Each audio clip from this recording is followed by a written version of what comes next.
श्री हरि भक्त चरितांक। भक्त बिल्व मंगल। दक्षिण प्रदेश के कृष्णवीड़ा नदी दक्षिण प्रदेश में कृष्णवीड़ा नदी के तट पर एक ग्राम में रामदास नामक भगवत भक्त ब्राह्मण निवास करते थे। उन्हीं के पुत्र का नाम बिल्व मंगल था। पिता ने यथासाध्य पुत्र को धर्म शास्त्रों की शिक्षा दी थी। बिल्व मंगल पिता के शिक्षा तथा उनके भक्ति भाव के प्रभाव से बाल्यकाल से ही अति शांत, शिष्ट और श्रद्धावान हो गया था। परंतु देवयोग से पिता माता के देवासन होने पर सबसे घर की संपत्ति पर उसका अधिकार हुआ। जब से घर की संपत्ति उसका अधिकार हुआ, तभी से उसके कुसंगी मित्र जुड़ने लगे। संग दोष से बिल्व मंगल के अंतःकरण में अनेक दोषों ने अपना घर कर लिया। एक दिन गांव में कहीं चिंतामणि नाम की वेश्या का नाच था। शौकीनों के दल नाच में जा रहे थे। बिल्व मंगल भी अपने मित्रों के साथ वहां जा पहुंचा। वेश्या को देखते ही बिल्व मंगल का मन चंचल हो उठा। विवेक शून्य बुद्धि ने सहारा दिया। बिल्व मंगल डूबा और उसने हाड़ मास भरे चाम के कल्पित रूप पर अपना सर्वस्व न्यौछावर कर दिया। तन मन धन कुल मान मर्यादा और धर्म सबको उत्सर्ग कर दिया। ब्राह्मण कुमार का पूरा पतन हुआ। सोते जागते, उठते बैठते और खाते पीते सब समय बिल्व मंगल के चिंतन की वस्तु केवल एक चिंता ही रह गई। बिल्व मंगल के पिता का श्राद्ध है, इसीलिए आज वह नदी के उस पार चिंतामणि के घर नहीं जा सकता। श्राद्ध की तैयारी हो रही है। विद्वान कुल पुरोहित बिल्व मंगल से श्राद्ध के मंत्रों की आवृत्ति करवा रहे हैं, परंतु उसका मन चिंतामणि की चिंता में निमग्न है। उसे कुछ भी अच्छा नहीं लगता। किसी प्रकार श्राद्ध समाप्त कर जैसे तैसे ब्राह्मणों को झटपट भोजन करवाकर बिल्व मंगल चिंतामणि के घर जाने को तैयार हुआ। संध्या हो चुकी थी। लोगों ने समझाया कि भाई, आज तुम्हारे पिता का श्राद्ध है, वेश्या के घर नहीं जाना चाहिए। परंतु कौन सुनता था। उसका हृदय तो कभी का धर्म कर्म से शून्य हो चुका था। बिल्व मंगल दौड़कर नदी के किनारे पहुंचा।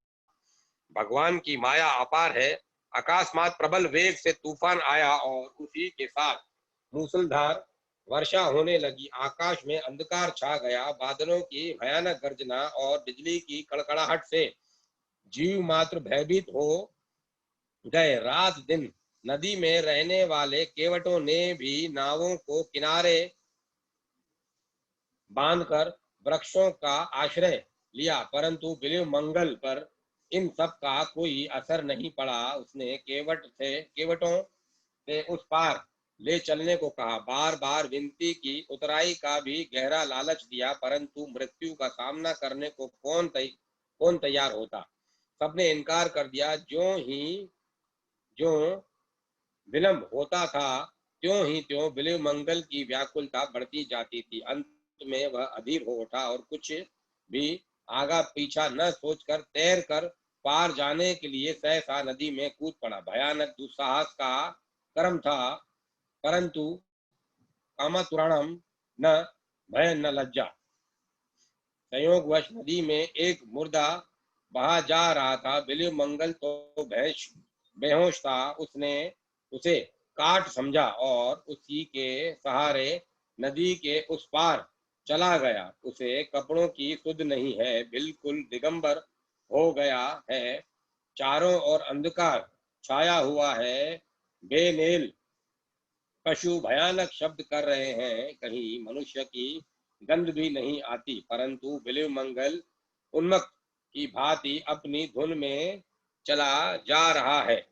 कुछ ही दूर पर चिंतामणि का घर था। श्राद्ध के कारण आज बिल्व मंगल के आने की बात नहीं थी, अतएव चिंता घर के सब दरवाजों को बंद करके निश्चिंत होकर सो चुकी थी।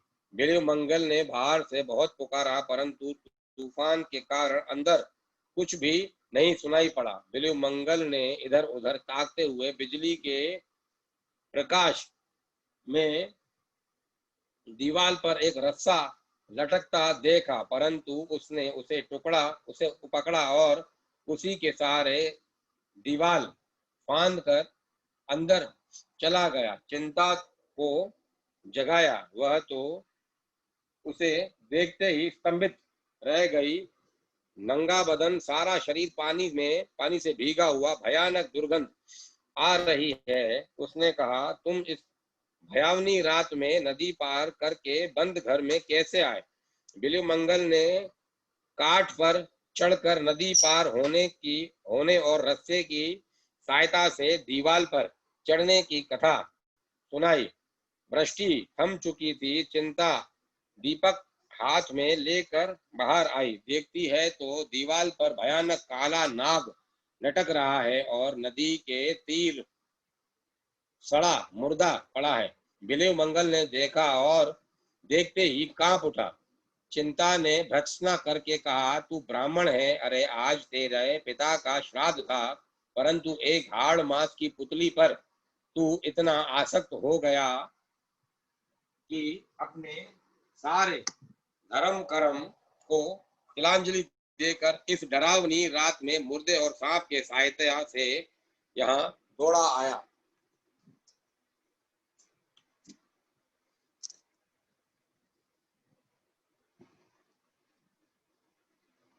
तू आज जैसे परम सुंदर समझकर इस तरह पागल हो रहा है, उसका भी एक दिन तो वही परिणाम होने वाला है जो तेरी आंखों के सामने इस सड़े मुर्दे का है।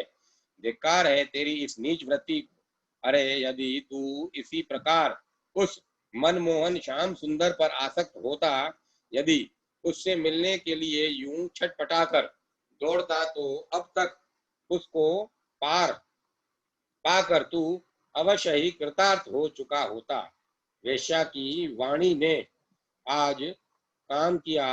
बिल्व मंगल चुप होकर सोचने लगा। बिल्व का बाल्यकाल की स्मृति उसके मन में जाग उठी। पिताजी की भक्ति और उनकी धर्मप्राणता के दृश्य उसकी आंखों के सामने मूर्तिमान होकर नाचने लगे। बिल्व मंगल की हृदय तंत्री नवीन सुरों से बज उठी। विवेक की अग्नि का प्रादुर्भाव हुआ। भगवत प्रेम का समुद्र उमड़ा और उसकी आंखों से अश्रुओं की अजस्त्र धारा बहने लगी। बिल्व मंगल ने चिंतामणि के चरण पकड़ लिए और कहा, माता, तूने आज मुझको दिव्य दृष्टि देकर कृतार्थ कर दिया। मन ही मन चिंतामणि को गुरु मानकर प्रणाम किया और उसी क्षण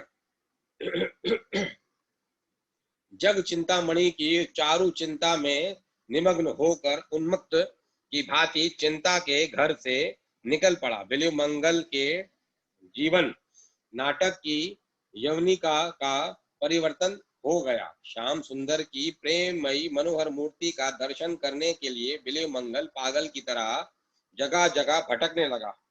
कई दिनों के बाद एक दिन अकस्मात उसे रास्ते में एक परम रूपवती युवती दिख पड़ी और रूप पूर्व संस्कार अभी सर्वथा नहीं मिटे थे। युवती का सुंदर रूप देखते ही नेत्र चंचल हो उठे और नेत्रों के साथ ही मन भी खिंचा।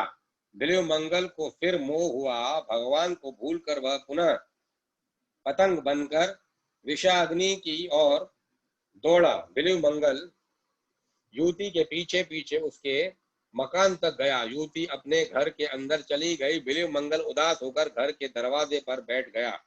घर के मालिक ने बाहर आकर देखा कि एक मलिन मुख अतिथि ब्राह्मण बाहर बैठा है। उसने कारण पूछा। बिल्व मंगल ने कपट छोड़कर सारी घटना सुना दी और कहा कि मैं एक बार फिर उस युवती को प्राण भरकर देख लेना चाहता हूँ, तुम उसे यहाँ बुलवा दो। युवती उसी गृहस्थ की धर्मपत्नी थी। गृहस्थ ने सोचा कि इसमें हानि ही क्या है, यदि उसके देखने से ही इसकी तृप्ति होती हो तो अच्छी बात है। अतिथि वत्सल गृहस्थ अपनी पत्नी को बुलाने के लिए अंदर गया। इधर बिल्व मंगल के मन समुद्र में तरह तरह की तरंगों का तूफान उठने लगा, जो एक बार अनन्य चित्त से उन अशरण शरण की शरण में चला जाता है, उसके योग क्षेम का भगवान प्राप्ति का नाम योग और उसके निमित्त किए हुए साधनों की रक्षा का नाम क्षेम है। योग क्षेम का सारा भार वे अपने ऊपर उठा लेते हैं। आज बिलीव मंगल को संभालने की भी चिंता उन्हीं को पड़ी। दीन वत्सल भगवान ने अज्ञानांध बिलीव मंगल को दिव्य चक्षु प्रदान किए, उसको अपनी आस्था का यथार्थ ज्ञान हुआ। हृदय शोक से भर गया और न मालूम क्या सोचकर उसने पास के बेल के पेड़ से 2 कांटे तोड़ लिए। इतने में ही गृहस्थ की धर्म पत्नी वहां आ पहुंची। बिलीव मंगल ने उसे फिर देखा और मन ही मन अपने को धिक्कार देकर कहने लगा कि अभागी आंखें, यदि तुम न होती तो आज मेरा इतना पतन क्यों होता। इतना कहकर बिलीव मंगल ने चाहे यह उसकी कमजोरी हो या और कुछ, उस समय उन चंचल नेत्रों को दंड देना ही उचित समझा और तत्काल उन दोनों कांटों को दोनों आंखों में भोंक लिया। आंखों से रुधिर की अजस्त्र धारा बहने लगी। बिलीव मंगल हंसता और नाचता हुआ तुमुल हरी ध्वनि से आकाश को गूंजाने लगा। ग्रस्त को और उसकी पत्नी को बड़ा दुख हुआ, परंतु वे बेचारे निरुपाय थे। बिलीव मंगल का बचा खुचा चित्त मल भी आज सारा नष्ट हो गया और अब तो वह उस नाथ को अति शीघ्र पाने के लिए बड़ा ही व्याकुल हो उठा। उसके जीवन नाटक का यह तीसरा पट परिवर्तन हुआ।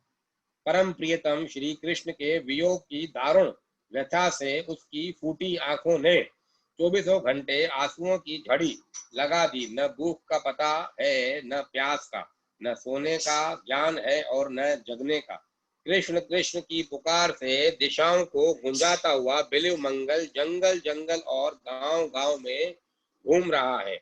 जिस दीन बंधु के लिए जानबूझकर आंखें फोड़ी, जिस प्रियतम को पाने के लिए ऐश आराम पर लात मारी, वह मिलने में इतना विलंब करे, यह भला किसी से कैसे सहन हो। पर जो सच्चे प्रेमी होते हैं वे प्रेमास्पद हैं।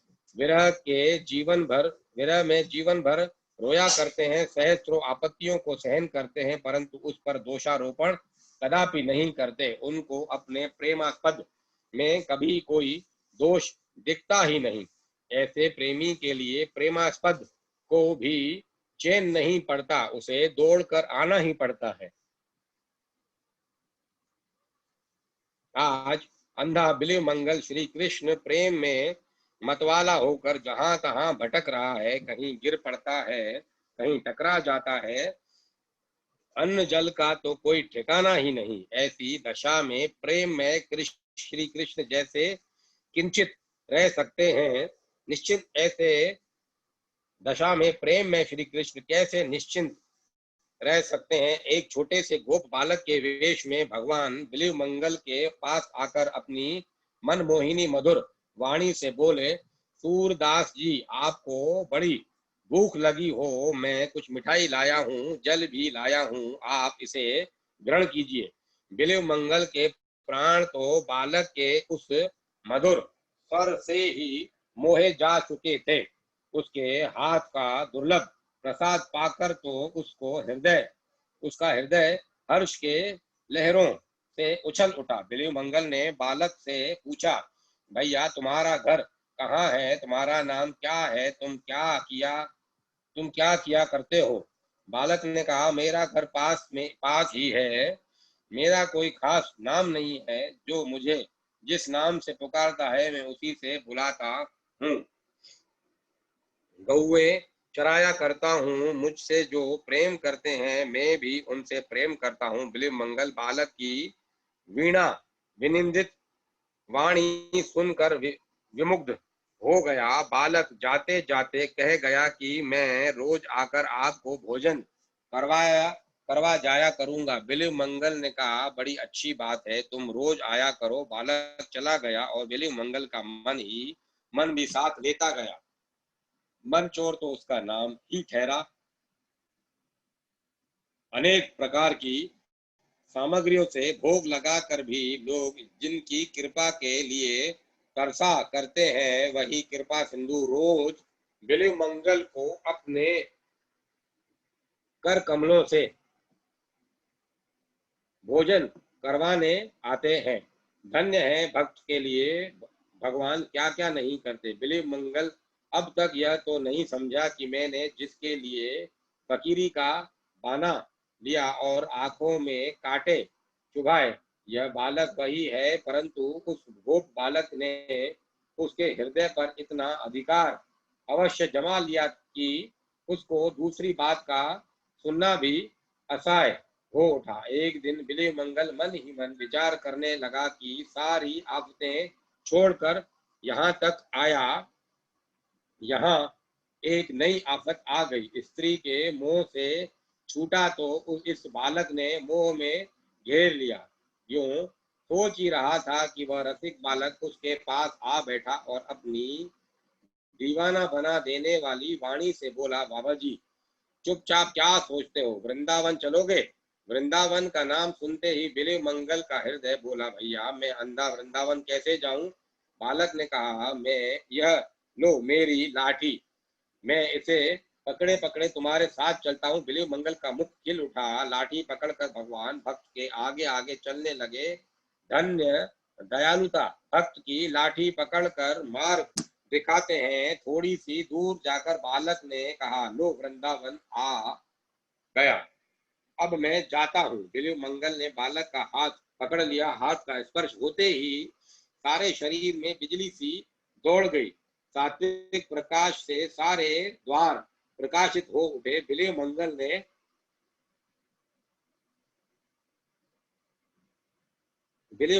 दिव्य दृष्टि पाई और उसने देखा कि बालक के रूप में साक्षात मेरे श्याम सुंदर ही बिल्व मंगल का शरीर, साक्षात ही मेरे श्याम सुंदर ही है। बिल्व मंगल का शरीर रोमांचित हो गया। आंखों से प्रेमाश्रु की अनवरत धारा बहने लगी। भगवान का हाथ उसने और भी जोर से पकड़ लिया और कहा, अब पहचान लिया है, बहुत दिनों के बाद पकड़ सका हूँ प्रभु, अब नहीं छोड़ने का। भगवान ने कहा, छोड़ते हो कि नहीं? बिल्व मंगल ने कहा, नहीं, कभी नहीं, त्रिकाल में भी नहीं। भगवान ने जोर से झटका देकर हाथ छुड़ा लिया। भला जिनके बल से बलान्वित होकर माया ने सारे जगत को पददलित कर रखा है, उसके बल के सामने बेचारा अंधा क्या कर सकता था? परंतु उसने एक ऐसी रज्जू से उनको बांध लिया था कि जिससे छूट कर जाना उनके लिए बड़ी टेढ़ी खीर थी। हाथ छोड़ाते ही बिल्व मंगल ने कहा, जाते हो पर स्मरण रखो, हाथ छुड़ाए जाते हो, निबल जान के मोही, हृदय ते जब जाऊंगे, सबल बंधोगो तो ही। भगवान नहीं जा सके, जाते भी कैसे, प्रतिज्ञा कर चुके थे। जो मुझको जैसे भजते हैं मैं भी उसको वैसे ही भजता हूँ। भगवान ने बिल्व मंगल की आंखों पर अपना कोमल कर कमल फिराया। उसकी आंखें खुल गई। नेत्रों से प्रत्यक्ष भगवान को देखकर उनकी भुवन मोहिनी अनुप रूप राशि के दर्शन पाकर बिल्व मंगल अपने आप को संभाल नहीं सका। वह चरणों में गिर पड़ा और प्रेमाश्रुओं से प्रभु के पावन चरण कमलों को धोने लगा। भगवान ने उठाकर उसे अपनी छाती से लगा लिया। भक्त और भगवान के मधुर मिलन से समस्त जगत में मधुरता छा गई। देवता पुष्प वृष्टि करने लगे। संत भक्तों के दल नाचने लगे। हरि नाम की पवित्र ध्वनि से आकाश परिपूर्ण हो गया। भक्त और भगवान दोनों धन्य हुए। वैश्या चिंतामणि ग्रस्त और उनकी पत्नी भी वहां आ गई। भक्त के प्रभाव से भगवान ने उन सबको अपना दिव्य दर्शन देकर कृतार्थ किया। बिल्व मंगल जीवन भर भक्ति का प्रचार करके भगवान की महिमा बढ़ाते रहे और अंत में गोलोक धाम पधारे। महाकवि मुकुंदराज। मुकुंदराज बहुत बड़े राजयोगी, वेदांती और आत्मज्ञानी तथा भक्त थे। भक्ति साहित्य का इतिहास संकेत करता है कि भारतीय भक्त कवि भक्ति और आत्मज्ञान दोनों में पूर्ण पारंगत होकर भगवान के स्वरूप का विवेचन करता है। मुकुंदराज के संबंध में यह युक्ति नितांत सच है। मुकुंदराज का जन्म शा के 1050 में हुआ था। वे संभवतः भास्कराचार्य के समकालीन थे। बाल्य अवस्था से ही उनका मन वैराग्य और भगवत प्रेम की ओर आकृष्ट हो चुका था। उनके गुरु रघुनाथ थे। उनकी गुरु परंपरा में आदिनाथ, हरिनाथ आदि बड़े बड़े योगीश्वर हो चुके थे। मुकुंदराज बहुत बड़े गुरुनिष्ठ थे। गुरु को साक्षात परमात्मा का स्वरूप मानकर उनके प्रति प्रगाढ़ प्रेम भाव रखते थे। मुकुंदराज के दो ग्रंथ विवेक सिंधु और परमामृत लोक मराठी वाङ्मय की अमूल्य निधि है। दोनों ग्रंथ सरस और प्रसाद गुणों पेत हैं। जिन विषयों का वर्णन विवेक सिंधु में पूर्ण रूप से हुआ है, उनकी संक्षिप्त जानकारी परमामृत लोक में कराई गई है। शुद्ध सच्चिदानंद परब्रह्म घनानंद मूर्ति भगवान की रसमयी चरित्र गाथा से दोनों ग्रंथ परिपूर्ण है। सर्वत्र आत्मा और परमात्मा के ऐक्य का गीत गाया गया है। भगवान श्री हरि की अनन्य भाव से उपासना करने में ही उनकी पूर्ण आस्था और दृढ़ निष्ठा थी। भगवान को हृदय में प्रतिष्ठित कर षोडश उपचार पूजा विधि से उनका चिंतन करते रहना चाहिए। यह उनका अचल भक्ति सिद्धांत था। वे कहा करते थे कि जो सगुण ब्रह्मा की भक्ति और उपासना नहीं करता वह मूढ़ है। श्री राम, श्री कृष्ण और देवी सब ब्रह्म हैं। इस तरह की उपासना से सर्वे खलिंदम ब्रह्म साधना की सिद्धि होती है। एक बार निवृत्ति नाथ ने ज्ञानेश्वर से कहा था कि तुमने जो गीता को अपनी भाषा का रूप दिया, पर मुकुंदराज धन्य है जिन्होंने अपनी मति के अनुसार विवेक सिंधु ग्रंथ लिख डाला। उन्होंने बलाल, जयंतपाल, नरेश की विशेष प्रार्थना पर आत्म सुख के लिए इस ग्रंथ की रचना की थी। मुकुंदराज का देवासन शा के 1120 में हुआ था। उनकी समाधि बैतूल जबलखेड़ा में है। भक्त दामाजी पंत महाराष्ट्र में 13वीं शताब्दी में भयंकर अकाल पड़ा था। आज तक उस अकाल को लोग दुर्गा देवी के नाम से स्मरण करते हैं।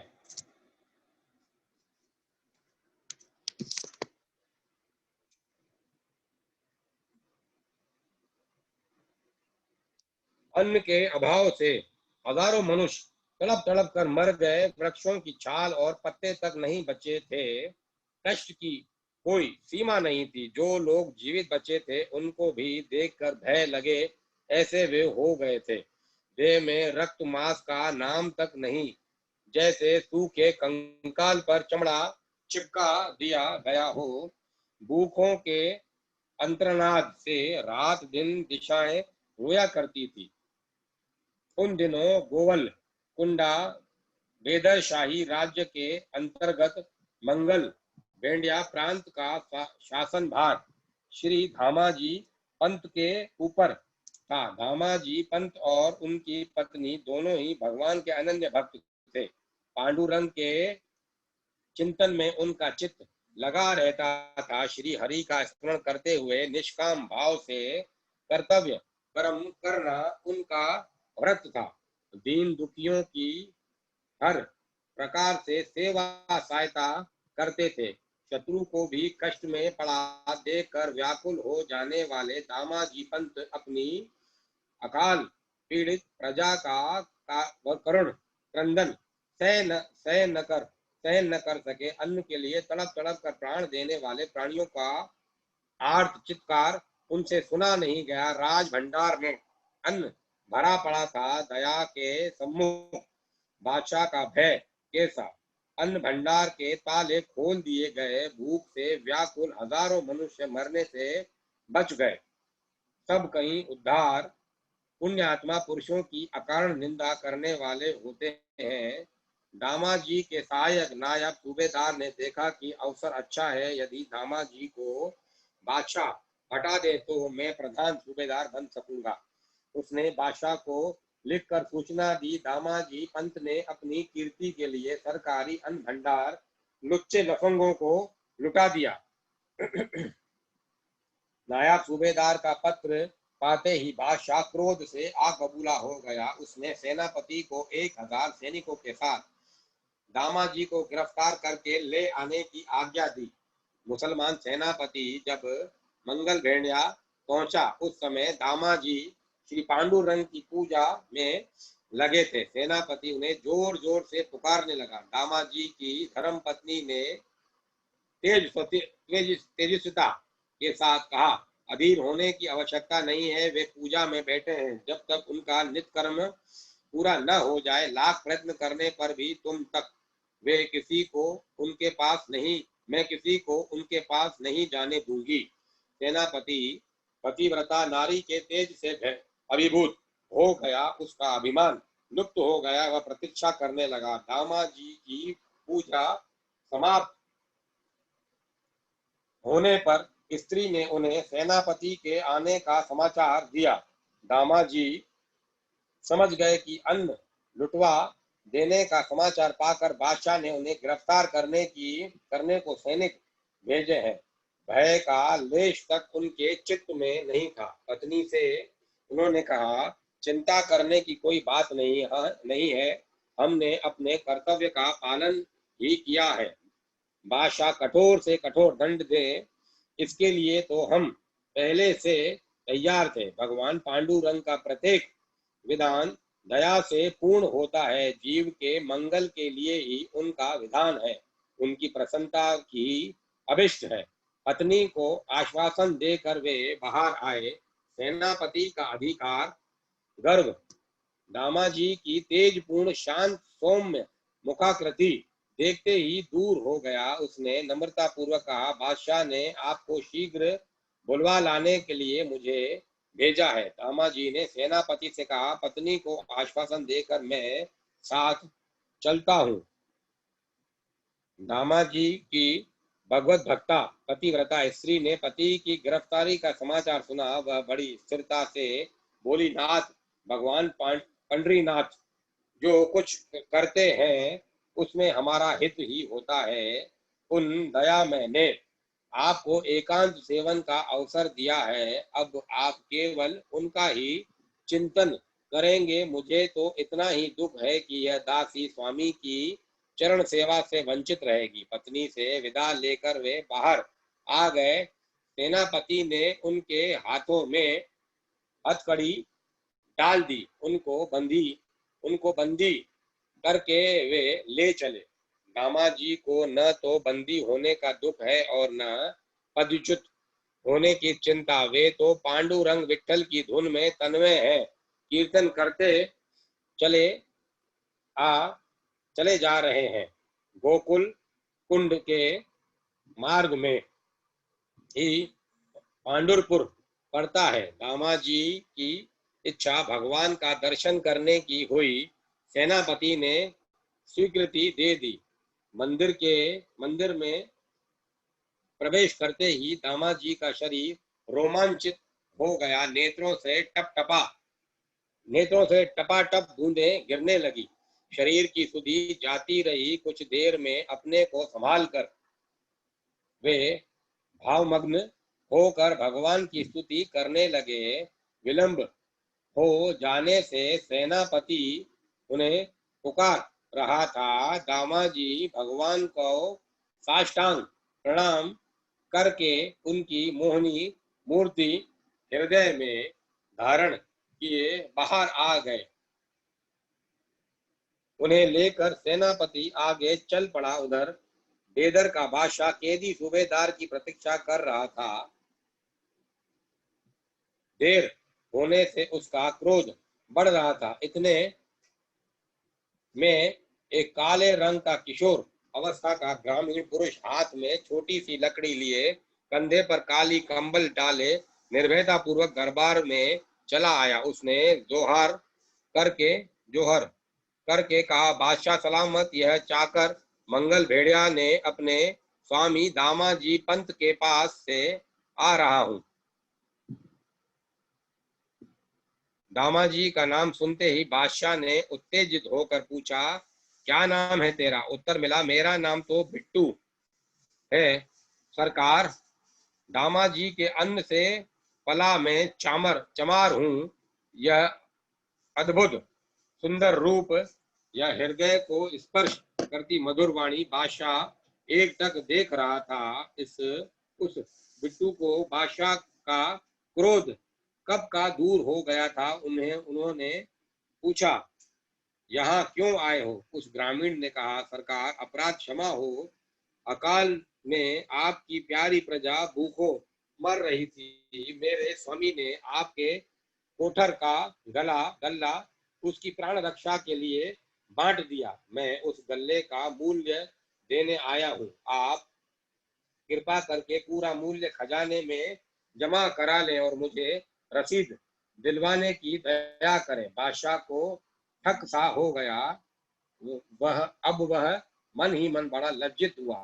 पश्चाताप करने लगा। मैंने दामाजी जैसे सच्चे सेवक पर बिना सोचे समझे बेईमानी का दोष लगाया और उसे गिरफ्तार करने को फौज भेज दी। पश्चाताप के साथ बिट्टू का अद्भुत अनूप हृदय में एक विचित्र हलचल मचाए था। बादशाह को व्याकुल अन्य मशक देकर बिट्टू ने एक थैली बगल से निकालकर सामने धर दी और बोला, सरकार, मुझे देर हो रही है। ये रुपया जमा करा के मुझे शीघ्र रसीद दिलवा दें। बादशाह का जी नहीं चाहता कि बिट्टू सामने से एक पल को भी हटे, किंतु किया क्या जाए। बिट्टू एक साधारण चमार सही, पर उसकी इच्छा के विपरीत मुख तक खोलने का साहस नहीं दिखता बादशाह को। मन में उन्होंने खजांची के उन बादशाह को अपने में उन्होंने खजांची के पास उसे भेज दिया। बेचारा खजांची तो हैरान रह गया। वह उस नन्ही थैली से जितनी बार रुपया उलटता उतनी ही बार थैली फिर भर जाती। उस जादूगर बिट्टू से पिंड छुड़ाया। उसने हिसाब के पूरे रुपए गिनकर और रसीद लेकर बिट्टू फिर बादशाह के सामने आया। बादशाह ने उस पर हस्ताक्षर किए और शाही मोहर लगाकर रसीद दे दी। बिट्टू ने कहा, मेरे स्वामी चिंता करते होंगे, अब मुझे आज्ञा दीजिए। अभिवादन करके वह 9-2-11 हो गया। बादशाह के ने दीवान को आज्ञा दी कि तुम शीघ्रता पूर्वक जाओ और दामाजी पंत को बड़े आदर के साथ ले आओ। इधर दामाजी पंत पंढरपुर से आगे चले आए थे। एक दिन प्रातः काल स्नान आदि करके गीता पाठ करने के लिए उन्होंने ग्रंथ खोला तो उसमें एक सुंदर कागज निकल आया। उसमें लिखा था, दामाजी पंत से मैंने अन्न भंडार के पूरे रुपए चुकती भर पाए। उस पर शाही मोहर और बादशाह के हाथ की सही थी। दामाजी को आश्चर्य हुआ, पर वे पूजा पाठ में लग गए। उनके पूजा से उठते न उठते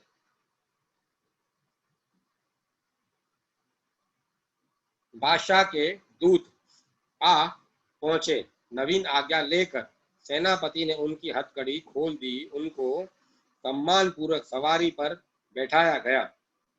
इधर बादशाह की विचित्र दशा हो रही थी। बिट्टू के जाते ही वे जैसे पागल हो गए। बिट्टू बिट्टू बिट्टू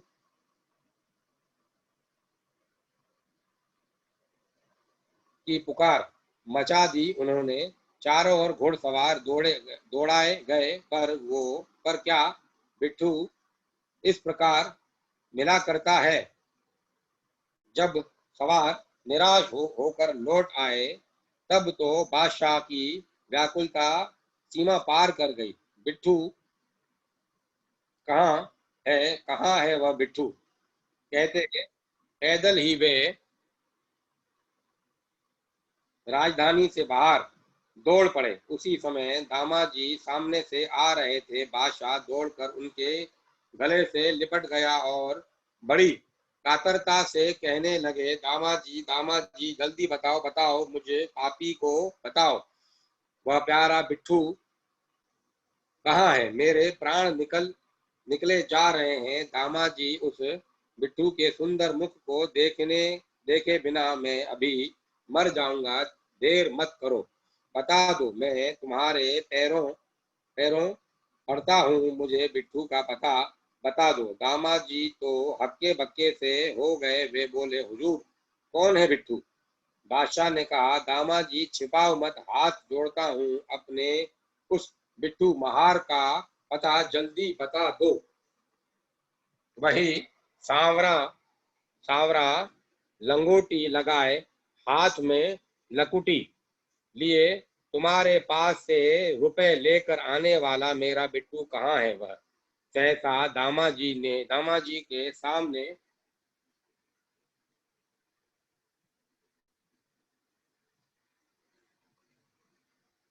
सहसा दामाजी के सामने से एक पर्दा हट गया। वे सारा रहस्य समझ गए। रोते रोते वे बोले, आप धन्य हैं, त्रिभुवन के स्वामी ने आपको दर्शन दिए।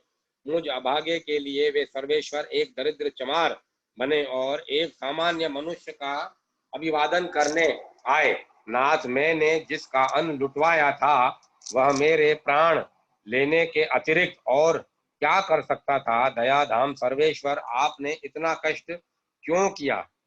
दामाजी प्रेम से उन्मुक्त होकर पांडुरंग पांडुरंग पुकारते हुए मूर्छित हो गए। भक्त वत्सल, भगवान ने प्रकट होकर उन्हें उठाया। बादशाह भी उन सौंदर्य सागर में के पुनः दर्शन करके कृतार्थ हो गया। भक्त विठल पंत, महाराष्ट्र में कदाचित ही कोई ऐसा होगा जो भक्त विठल पंत को न जानता हो।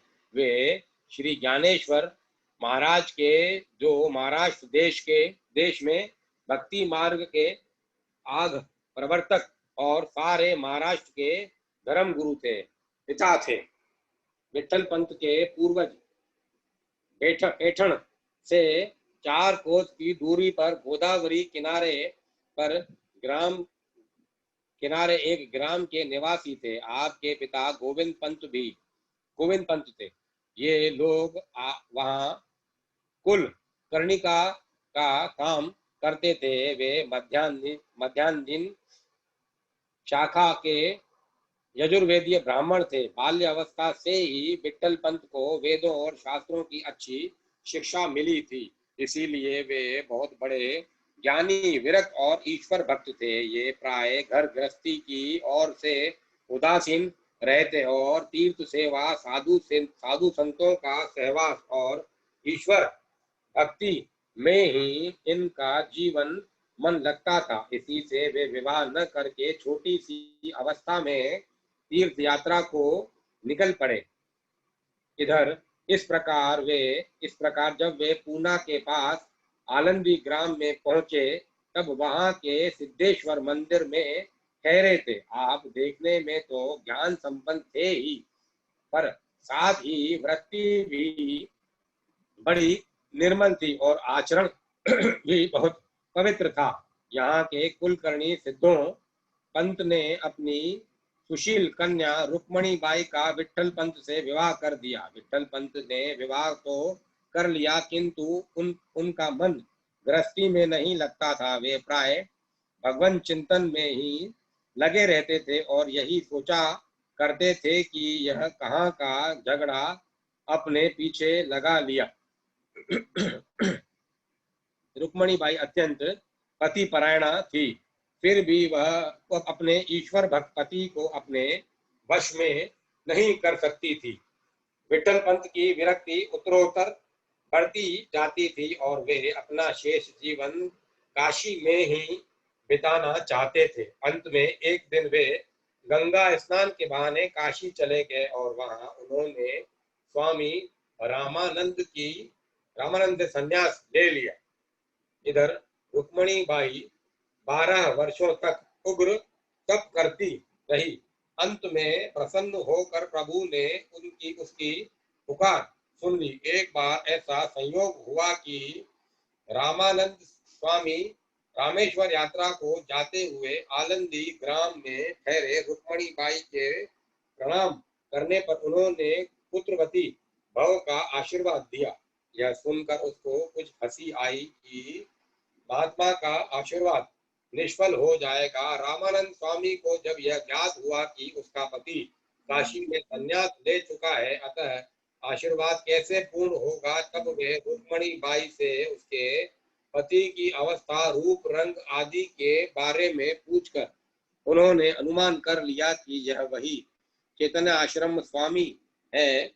चिंतित हुए कि निसंतान युवती को छोड़कर संन्यास लेने वाला व्यक्ति और उसका गुरु शास्त्रीय दृष्टि से दोषी होता है। उन्होंने यात्रा स्थगित कर दी। वे रुक्मणी बाई और उसके पिता आदि को साथ लेकर काशी लौट गए और चैतन्य आश्रम स्वामी को बुलाकर सब हाल पूछा। उन्होंने उनको आज्ञा दी कि वे पत्नी सहित आलंदी ग्राम में जाकर गृहस्थ आश्रम में रहे। चैतन्य आश्रम भी गुरु की आज्ञा टाल न सके। वे इस प्रकार वे सन्यासी से पुनः ग्रस्त हो गए। अब विठल पंत और रुक्मणी बाई पर दूसरी विपत्ति आई। किसी सन्यासी का पुनः ग्रस्त आश्रम स्वीकार करना एक निंदनीय बात थी और इसे समाज किसी भी प्रकार सहन नहीं कर सकता। सामाजिक दृष्टि से इस प्रकार संन्यास आश्रम का अपमान होता था और गृहस्थ आश्रम में भी कलंक लगता था। फलतः सब कुछ विठल पंत की निंदा करने लगे और उन्हें अनेकों प्रकार से के कष्ट पहुंचाने लगे। केवल यही नहीं, ब्राह्मणों ने उन्हें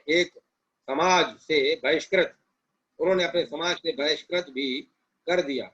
परंतु ज्यों ज्यों लोक निंदा बढ़ती जाती थी, त्यों त्यों विठल पंत की शांति, गंभीरता और अध्ययन की मात्रा भी उत्तरोत्तर बढ़ती जाती थी। वे अपना सारा समय शास्त्रों के अध्ययन, आत्मचिंतन और ईश्वर भजन में ही व्यतीत करते थे और लोक निंदा की और कुछ भी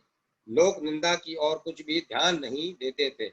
रुक्मणी बाई की भी पति सेवा करके प्रसन्न रहती थी। समय पर उनके 3 पुत्र और एक कन्या निवृत्तिनाथ, ज्ञाननाथ, सोपान देव तथा मुक्ताबाई उत्पन्न हुई। यह उस परिस्थिति में एक चिंताजनक बात थी। विठलनाथ की अवस्था भी बड़ी ही शोचनीय हो रही थी। कहीं भिक्षा तक नहीं मिलती थी। कभी फल मूल, कभी तृण और पत्ते और कभी कभी तो केवल जल पीकर ही रहना पड़ता था। किंतु फिर भी मन माया के वश नहीं हुआ। वे सब प्राणी अपने आत्मानंद में मग्न रहते थे। सौभाग्य से तीनों पुत्र बड़े ही कुशाग्र बुद्धि थे और स्वयं पिता की शास्त्रों के पूर्ण पंडित थे। इसीलिए उन पुत्रों की शिक्षा बहुत ही संतोषजनक रूप में होने लगी। आगे चलकर चारों संतानें बड़ी ही प्रभावशालिनी प्रसिद्ध हुई। 7 वर्ष की अवस्था में निवृत्तिनाथ का उपनयन संस्कार करने के लिए विठल पंत ने पैठण के ब्राह्मणों से बहुत कुछ कहा, किंतु उनका प्रयत्न निष्फल रहा। जब सब ओर से निराश होकर भक्त विठल पंत 6 माह त्र्यंबकेश्वर रहे। वहां मध्य रात्रि में उठकर कुशाव्रत में स्नान करके सब परिवार ब्रह्मगिरी की परिक्रमा करते थे। भगवत कृपा से वहां अंजनी पर्वत की गुफा में नाथ संप्रदाय के आचार्य श्री गहनी नाथ ने निवृत्ति नाथ को दीक्षित कर राम कृष्ण हरि का मंत्र दिया। राम कृष्ण हरि, राम कृष्ण हरि, राम कृष्ण हरि, राम कृष्ण हरि का मंत्र दे कृष्ण उपासना से के प्रचार करने की आज्ञा दी।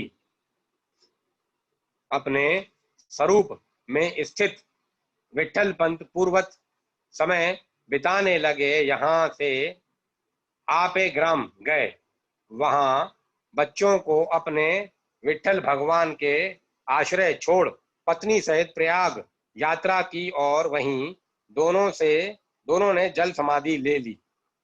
श्री ज्ञानेश्वर श्री विठल पंत के द्वितीय पुत्र श्री निवृत्ति नाथ के छोटे भाई श्री ज्ञानेश्वर का जन्म सन 1332 ईस्वी भद्र कृष्णाष्टमी की मध्यरात्रि में हुआ था। जब वे 5 वर्ष के थे तभी उनके माता पिता धर्म मर्यादा की रक्षा के लिए त्रिवेणी संगम में अपने शरीर को छोड़कर लोक से चले गए थे। श्री ज्ञानेश्वर के से छोटे सोपान उस समय 4 वर्ष के थे और सबसे छोटी बहन मुक्ताबाई 3 वर्ष की थी। इस तरह वे चारों बालक बचपन में ही माता पिता के बिना अनाथ हो गए थे, परंतु उनका चरित्र देखने में ही ऐसा मालूम होता है कि ये चारों भाई बहन इस प्रकार बहुत अनाथों की सी अवस्था में ही नाथों के नाथ सकल लोकनाथ का कार्य करने के लिए आए हुए महान आत्मा थे। ये मृत पितृविहीन बालक मात्र पितृविहीन बालक कच्चा अन्न भिक्षा में मांग कर लाते और उससे अपना जीवन निर्वाह करते हुए सदा भगवत भजन, भगवत कथा कीर्तन और भगवत चर्चा में ही अपना समय व्यतीत करते थे। इनके सामने सबसे बड़ी कठिनाई उनके उपनयन संस्कार न होने की थी। उसके लिए आलंदी के ब्राह्मण उन्हीं सन्यासी के लड़के जानकर अनुकूल नहीं थे, परंतु इस साधु जीवन का प्रभाव उन पर दिन दिन अधिक पड़ रहा था और जब विठल पंत तथा रुक्मणी बाई ने अलौकिक रूप से अपना देह विसर्जन कर दिया तब तो उन ब्राह्मणों पर इनका और भी गहरा प्रभाव पड़ा। उनके हृदय में इन बालकों के प्रति सहानुभूति उत्पन्न हो गई और उन्होंने इन्हें सलाह दी कि तुम लोग पैठण जाओ, वहां के विद्वान शास्त्रज्ञ यदि तुम्हारे उपनयन की व्यवस्था दे देंगे तो हम लोग भी उसे मान लेंगे। अतः ये लोग पैदल यात्रा करके भगवान नाम संकीर्तन करते हुए पैठण पहुंचे। वहां उनके लिए ब्राह्मणों की सभा हुई, परंतु सभा में यही निश्चय हुआ कि इन बालकों की शुद्धि और किसी प्रकार भी नहीं हो सकती। केवल एक उपाय है और वह यही कि अर्थात अपने ऊपर हंसने वाले लोगों को और देह दृष्टि तथा लोक लज्जा को त्याग कर ये लोग कुत्ते, चांडाल और गो समेत सबको भूमि पर लेट कर प्रणाम करें और इस प्रकार का भगवान की अनन्य भक्ति करें। इस निर्णय को सुनकर चारों भाई बहन संतुष्ट हो गए। निवृत्ति नाथ ने कहा, ठीक है। सोपान और मुक्ता ने कहा, यह बड़े आनंद की बात है। और ज्ञानेश्वर गंभीरता पूर्वक बोले, आप लोग जो कहें स्वीकार है। वहां से चारों भाई बहन लौटने को ही थे कि कुछ दुष्टों ने उनसे छेड़छाड़ आरंभ कर दी। ज्ञानदेव ज्ञानदेव से किसी ने पूछा, तुम्हारा क्या नाम है? उत्तर मिला, ज्ञानदेव। पास ही एक भैंसा था, उसी की ओर संकेत करके भले आदमी ने उनको ताना मारा कि यहाँ तो यही ज्ञानदेव है। दिन भर बेचारा ज्ञान का ही तो बोझा ढोया करता है। कहिए देवता, क्या आप ही भी ऐसे ही ज्ञानदेव हैं? ज्ञानदेव ने कहा, हाँ हाँ, इसमें संदेह ही क्या है, यह तो मेरा ही आत्मा है, इसमें मुझ में कोई भेद नहीं है। यह सुनकर किसी ने और भी छेड़ करने के लिए भैंसे की पीठ पर सटासट दो सांटे लगा दिए और ज्ञानदेव से पूछा कि ये सांटे तो तुम्हें जरूर लगे होंगे। ज्ञानदेव ने कहा, हाँ, और अपना बदन खोलकर दिखला दिया। उस पर साँटों के चिन्ह थे, परंतु इस पर भी उन लोगों की आंखें नहीं खुली। एक सज्जन बोले, यह भैंसा यदि तुम्हारे जैसा ही है तो तुम जैसी ज्ञान की बातें कहते हो वैसी इससे भी कहलाओ। ज्ञानदेव ने भैंसे की पीठ पर हाथ रखा। हाथ रखते ही वह भैंसा ओम का उच्चारण करके देव मंत्र बोलने लगा। यह चमत्कार देखकर पैठण के विद्वान ब्राह्मण चकित स्तंभित हो गए। उन्होंने अब जाना कि ये साधारण मनुष्य नहीं, कोई महात्मा है। एक दिन एक ब्राह्मण के घर श्राद्ध के अवसर पर ज्ञानेश्वर ने ध्यान करके कहकर आंगन आंगनत्याम कहकर उसके पितरों की पितरों को सशरीर बुला लिया और उन्हें भोजन कराया। इस प्रकार उनकी अद्भुत सामर्थ्य देखकर पैठण के लोग इन पर मुग्ध हो गए और इनके पास आकर उनसे भगवत नाम कीर्तन और भगवत कथा श्रवण करने लगे। धर्मज्ञ ब्राह्मणों ने बड़ी नम्रता से कहा, इन्हें शुद्धि पत्र लिखकर दे दिया। इसके पश्चात कुछ काल तक चारों भाई बहन पैठण में ही रहे। वहां ये लोग गोदावरी में स्नान करते, वेदांत की चर्चा करते, भगवान नाम की संकीर्तन करते, पुराणों का पठन करते और पैठण वासियों को भगवत भक्ति का मार्ग दिखाते थे। वहां रहते हुए ही ज्ञानेश्वर ने श्री मच्छंकाचार्य का भाष्य, श्रीमद् भागवत, योग वशिष्ठ आदि ग्रंथ देख डाले और आगे जो ग्रंथ लिखे उनकी भूमिका भी वहीं तैयार कर ली। इस प्रकार कुछ काल तक पैठण वासियों को अपना अपूर्व सत्संग लाभ कराकर श्री ज्ञानेश्वर आदि ने ब्राह्मणों का दिया हुआ यह शुद्धि पत्र लेकर आले नामक स्थान से होते हुए नेवा से पहुंचे। इसी नेवा से में ज्ञानेश्वर महाराज ने गीता का ज्ञानेश्वरी भाष्य कहा, जिसे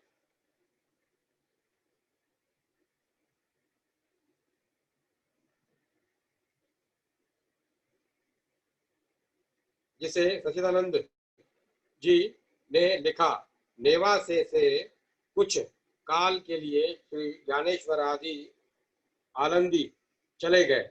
वहां के लोगों ने इस बार उनका बड़ा आदर और प्रेम के साथ स्वागत किया। फिर जब ज्ञानेश्वर महाराज अपने भाई बहनों के सहित नेवा से लौट आए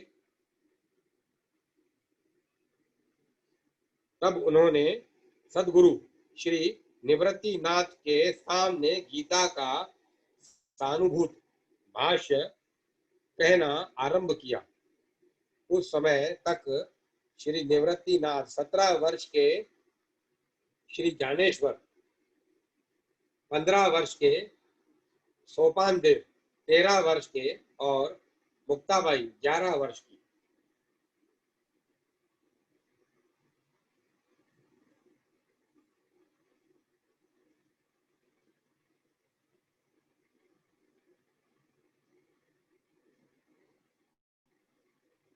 ज्ञानेश्वर महाराज ने अपने इस बाल जीवन में जो जो चमत्कार दिखलाए उनमें सबसे बढ़कर चमत्कार तो यह ज्ञानेश्वरी ग्रंथ ही है, जिसे उन्होंने केवल 15 वर्ष की अवस्था में लिखवाया था। संवत 1347 ईस्वी में यह ज्ञानेश्वरी ग्रंथ पूर्ण हुआ था। इसके बाद श्री ज्ञानेश्वर ने तीर्थ यात्रा आरंभ की। यात्रा में गुरु निवृत्तिनाथ, सोपान देव, मुक्ताबाई भी साथ थे। उन्होंने कहते हैं कि इस यात्रा में विशोबा खेचर, गोरा कुम्हार, चोखा मेला, नरहरि सुनार आदि अन्य अनेक संत भी साथ हो लिए थे।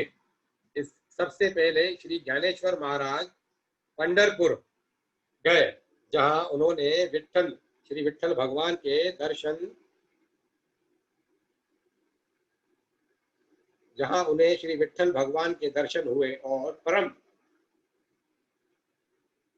विठ्ठल भक्त श्री नामदेव से भेंट हुई।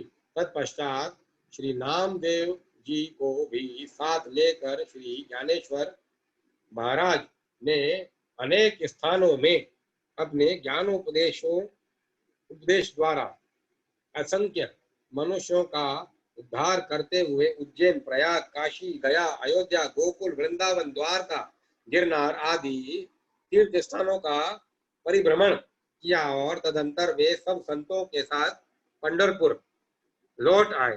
पैठण आदि स्थानों में श्री ज्ञानेश्वर महाराज ने जो अद्भुत चमत्कार दिखलाए, उनके कारण इन चारों भाई बहन का यश सर्वत्र फैल गया और सब दिशाओं से आर्त, जिज्ञासु, अर्थाती तथा ज्ञानी, सब प्रकार के भगवत भक्त एवं योगी, यति, साधक आदि इनके दर्शनों के लिए आने लगे। कुल 21 वर्ष 3 मास 5 दिन की अल्प अवस्था में अर्थात सन 1353 ईस्वी मार्गशीर कृष्णा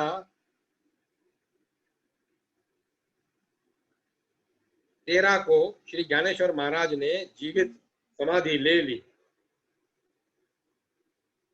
और उनके समाधि लेने के बाद 1 वर्ष के भीतर ही सोपान देव, चांग देव, मुक्ताबाई और निवृत्तिनाथ भी एक एक करके इस लोक से परम धाम को पधार गए। श्री ज्ञानेश्वर जी महाराज के ज्ञानेश्वरी अमृतानुभव, हरि पाठ के अभंग तथा चांग देव पाष्टी 65 इनके अतिरिक्त उन्होंने योग वशिष्ठ पर एक अभंग व्रत भी की टीका भी लिखी थी, पर अभी तक वह उपलब्ध नहीं है।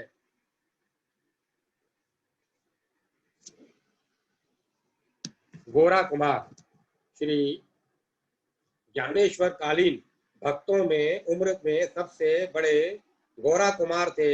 इनका नाम तेरडो की इनका जन्म तेरडो की स्थान में संवत 1324 में हुआ। इन्हें सब लोग चाचा कहा करते थे। वे बड़े विरक्त, दृढ़ निश्चयी, ज्ञानी और प्रेमी भक्त थे। इनकी 2 स्त्रियां थी। भजनानंद में तल्लीन होना इनका ऐसा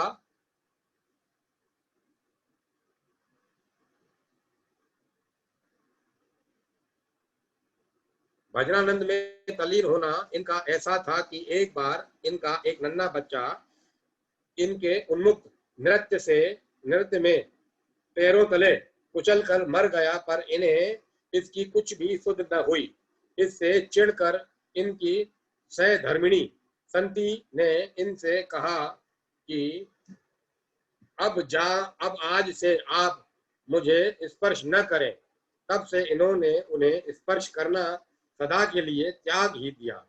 संती को बड़ा पश्चाताप हुआ और बड़ी चिंता हुई कि इन्हें पुत्र अब कैसे हो और कैसे इनका वंश चले। इसीलिए उन्होंने अपनी बहन रामी से उनका विवाह करा दिया। विवाह के अवसर पर ससुर ने उन्हें उपदेश दिया कि दोनों बहनों के साथ एक सा व्यवहार करना।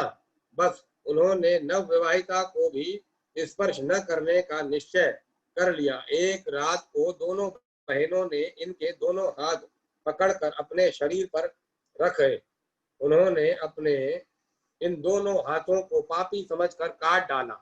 इस तरह की कई बातें इनके विषय में प्रसिद्ध हैं। काशी की यात्रा से लौटते हुए श्री ज्ञानेश्वर नामदेवादि भक्त इनके यहाँ ठहर गए थे। सब भक्त एक साथ बैठे हुए थे। साथ ही कुम्हार की एक थापी पड़ी हुई थी। उस पर मुक्ताबाई की दृष्टि पड़ी। उन्होंने पूछा, चाचा जी यह क्या चीज है? गोरा जी ने उत्तर दिया, यह थापी है। इससे मिट्टी के घड़े ठोक कर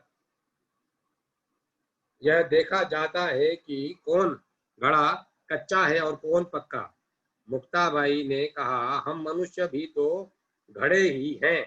इससे क्या हम लोगों की भी कच्चाई पकाई मालूम हो सकती है? गोरा जी ने कहा, हाँ हाँ क्यों नहीं। यह कहकर उन्होंने थापी उठाई और एक एक भक्त के सिर पर थक कर देखने लगे। दूसरे भक्त तो यह कौतुक देखने लगे, पर नामदेव बिगड़े। उन्हें यह भक्तों का और अपना भी अपमान जान पड़ा।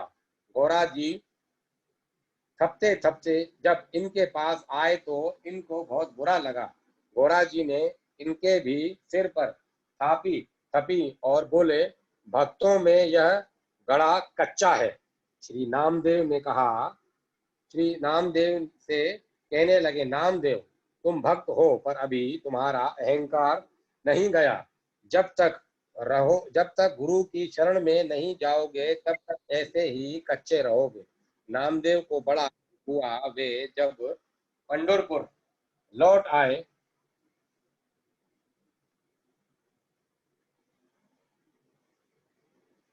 तब उन्होंने श्री विठ्ठल से अपना दुख निवेदन किया। भगवान ने उनसे कहा, गोरा जी का यह कहना तो सच है कि श्री गुरु की शरण में जब तक नहीं जाओगे तब तक कच्चे रहोगे। हम तो तुम्हारे सदा साथ हैं ही, पर तुम्हें किसी मनुष्य देहधारी महापुरुष को गुरु मानकर उसके सामने नत होना होगा।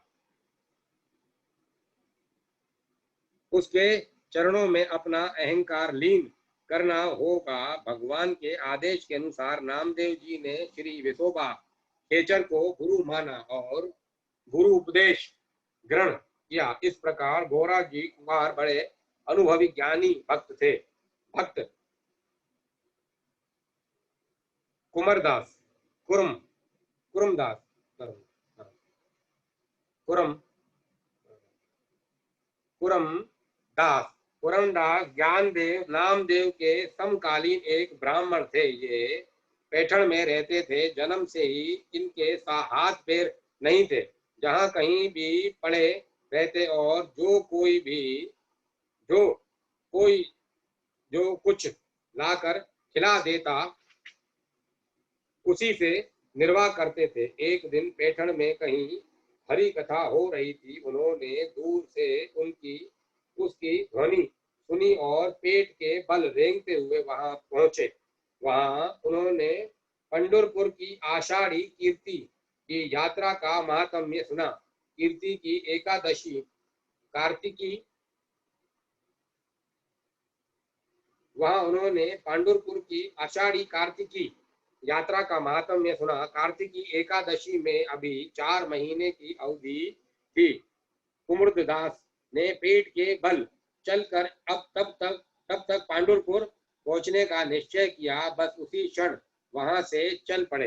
एक कोस से अधिक एक दिन भर में नहीं रेंग सकते थे। रात को कहीं ठहर जाते और भगवान की उपस्थिति से कोई न कोई उन्हें अन्न जल देने वाला मिल ही जाता था।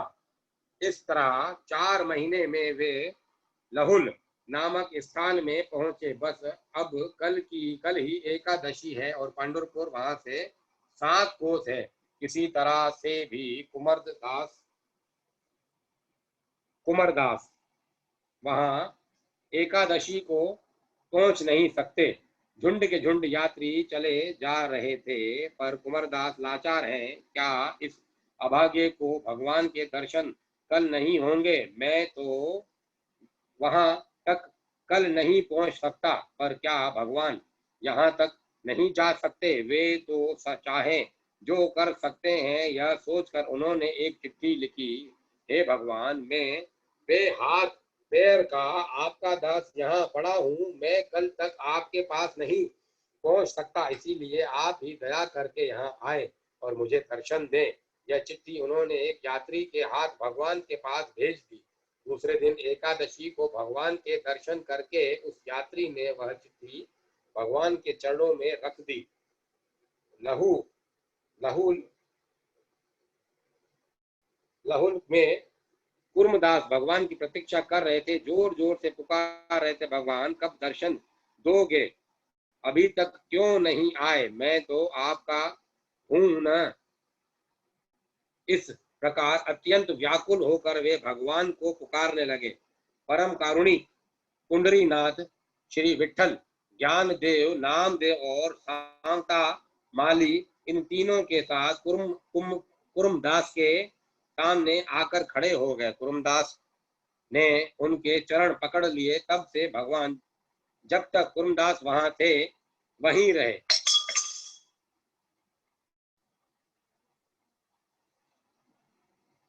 वहां श्री विठल भगवान का जो मंदिर है वह उन्हीं कुर्मदास पर भगवान का मूर्त अनुग्रह है। विसोबा सराफ पंढरपुर से 50 कोस पर औसठी नागनाथ एक प्रसिद्ध शिव क्षेत्र है। यहीं पर यजुर्वेदी ब्राह्मण कुल के विसोबा का जन्म हुआ था। सराफी का काम करने के कारण ये सराफ कहे जाते थे। विसोबा के घर में साध्वी पत्नी और 4 लड़के थे। घर से ये संपन्न थे। इनका गृहस्थ जीवन सादा और पवित्र था। घर के काम काज करते हुए भी इनके मुख से बराबर पांडुरंग का नाम निकला करता था और चित्त उन्हीं श्री विठल में लगा रहता था। अतिथि सेवा तो गृहस्थ का सर्वोपरि कर्तव्य है। इनके यहाँ से कभी भी अतिथि बिना सत्कार पाए जाता नहीं था। अतिथि को साक्षात नारायण समझकर ये उसकी पूजा करते थे। एक बार दक्षिण देश में घोर दुर्भिक्ष पड़ा। अन्न मिलना दुर्लभ हो गया। क्षुधा से पीड़ित हजारों स्त्री पुरुष विसोबा के द्वार पर एकत्र होने लगे। विसोबा ने समझा कि नारायण ने कृपा की है, इतने रूपों में वे सेवा का सौभाग्य देने पधारे हैं। ये वे खुले हाथों लुटाने लगे। जो आता तृप्त होकर जाता। भीड़ बढ़ती गई। अन्न भंडार समाप्त हो गया। रुपए से बहुत महंगा अन्न खरीद कर बांटा जाने लगा। विसोबा निर्धन हो गए, पर भीड़ तो बढ़ती ही गई। घर के गहने बर्तन आदि बेचकर भी अभ्यागतों का विसोबा ने सत्कार किया। जो एक दिन नगर सेठ था वही कंगाल हो गया। संसार के लोग हंसी करने लगे। कोई मूर्ख कहता, कोई पागल बतलाता। धन होने पर जो चाटुकारी किया करते थे वे ही व्यंग कसने लगे। किंतु विसोबा को इन बातों की चिंता नहीं थी। वे तो अभ्यागतों के रूप में नारायण की सेवा करते थे। निरंतर बाटा भी जाए तो कुबेर का कोष भी समाप्त हो जाएगा। विसोबा के पास कुछ भी नहीं बचा। सब अब कंगाल भूखे अभ्यागतों का स्वागत कैसे हो? स्वयं नारायण द्वार पर 2 मुट्ठी अन्न मांगने आए तो क्या उन्हें लौटा दिया जा सकेगा? परंतु देने के लिए अन्न आए कहां से? विसोबा ने अपने गांव से कई कोस दूर कांसे गांव जाकर वहां से पठान से कई हजार रुपए ब्याज पर लिए। पठान इनको नगर सेठ जानता था, अतः उसने रुपए दे दिए। इनके आनंद का पार नहीं रहा। घर आकर सब रुपयों का अन्न ले लिया गया और वह दरिद्र नारायण की सेवा में लगने लगा। गांव के लोगों को इनके कर्ज लेने की बात का पता लग गया। द्वेषियों ने जाकर पठान से इनकी वर्तमान दशा बता दी। वह आकर इनसे रुपए मांगने लगा। इन्होंने कहा 7 दिन में मैं रुपए दे दूंगा। पठान मानता तो नहीं था, पर गांव के लोगों ने उसे समझाया। लोग जानते थे कि विसोबा अपनी बात के पक्के हैं। सत्य की रक्षा के लिए वे प्राण भी दे सकते हैं। पठान चला गया। 6 दिन बीत गए। विसोबा कहाँ से प्रबंध करें, अब उन्हें कौन कर्ज देगा। वे रात्रि में अपने भगवान से प्रार्थना करने लगे, नाथ, आज तक आपने मेरी एक भी बात खाली नहीं जाने दी। आज मेरी लाज आपके हाथ है। विसोबा आज मर जाए तो भी उसका सत्य बच जाएगा। हे हरि, मैं तुम्हारी ही बाट देख रहा हूँ। नेत्रों से अखंड आंसू की धारा चल रही है। विसोबा को अपनी देह का पता ही नहीं। वे प्रार्थना करने में तल्लीन हो गए हैं। सच्चे हृदय की कातर प्रार्थना कभी निष्फल नहीं गई। दीन बंधु प्रभु तो आर्त प्रार्थना सुन लेते हैं। अधम पामर प्राणी की भी उनका भक्त प्रार्थना करे और वे स्थिर रहें, यह तो संभव नहीं है। उन लीलामय ने विसोबा के मुनीम का रूप धारण किया और समय पर पठान के पास पहुंच गए। पठान को आश्चर्य हुआ कि जैसे अकाल के समय इतने रुपए विसोबा को किसने दिए। ऐसे अकाल के समय विसोबा को इतने रुपए किसने दिए।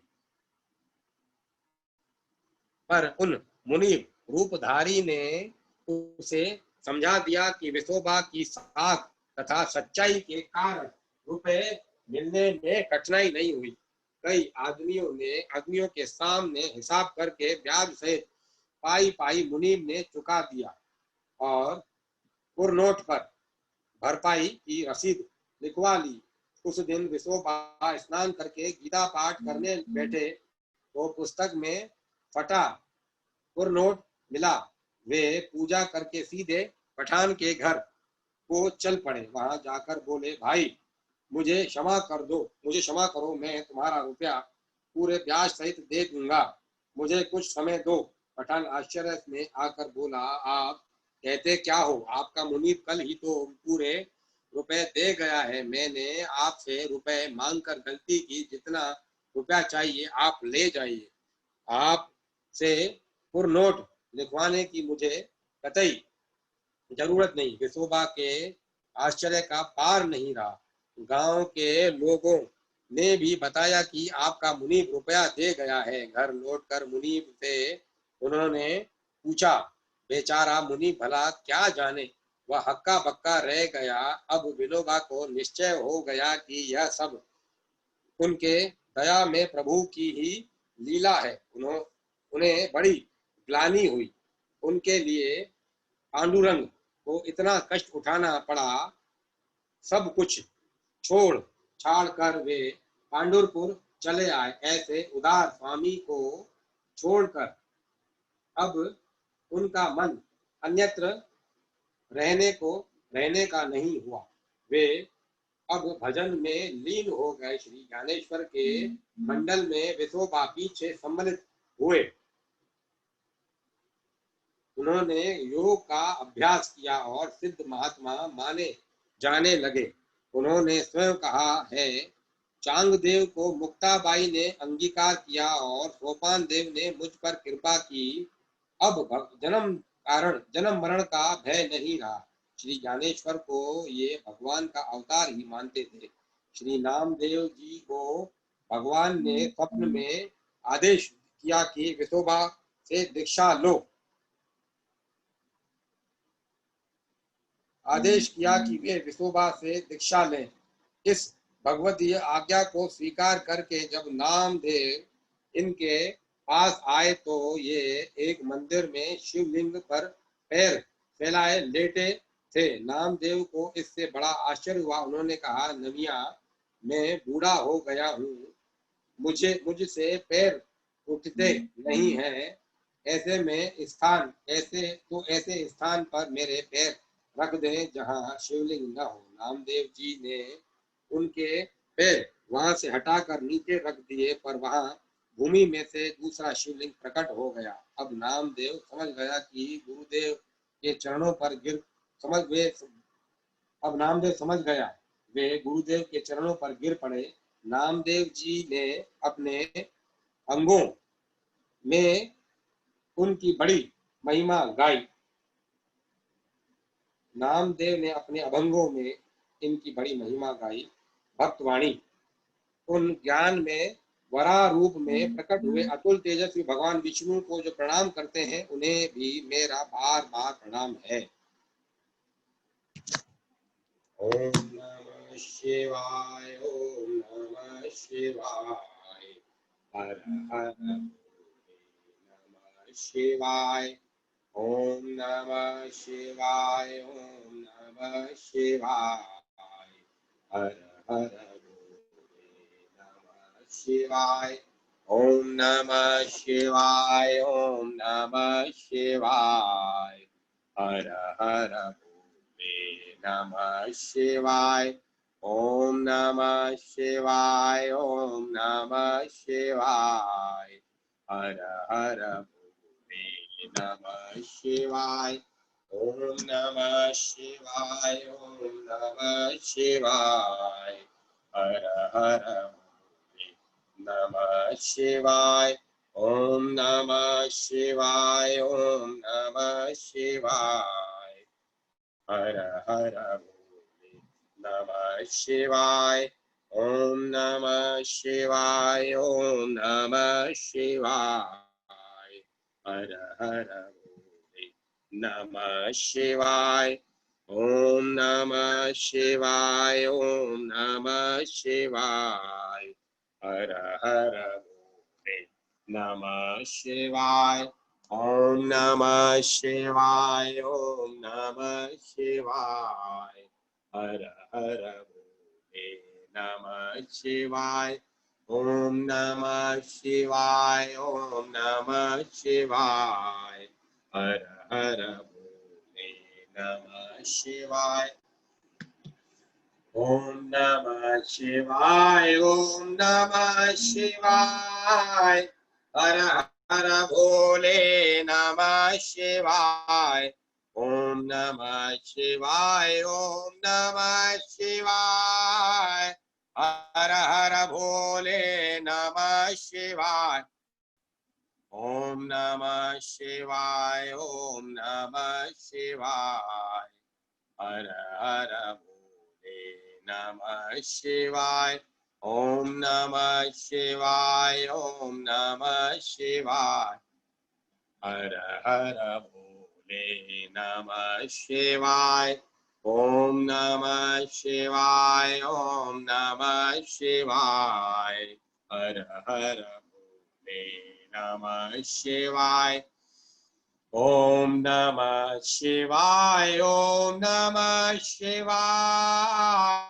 हर हर भोले नमः शिवाय, ओम नमः शिवाय, ओम नमः शिवाय, हर हर भोले नमः शिवाय, ओम नमः शिवाय, ओम नमः शिवाय, हर हर भोले नमः शिवाय, ओम नमः शिवाय, ओम नमः शिवाय, हर हर भोले नमः शिवाय, ओम नमः शिवाय, ओम नमः शिवाय, हर हर भोले नमः शिवाय, ओम नमः शिवाय, ओम नमः शिवाय, हर हर भोले नमः शिवाय, ओम नमः शिवाय, ओम नमः शिवाय, हर हर भोले नमः शिवाय, ओम नमः शिवाय, ओम नमः शिवाय, हर हर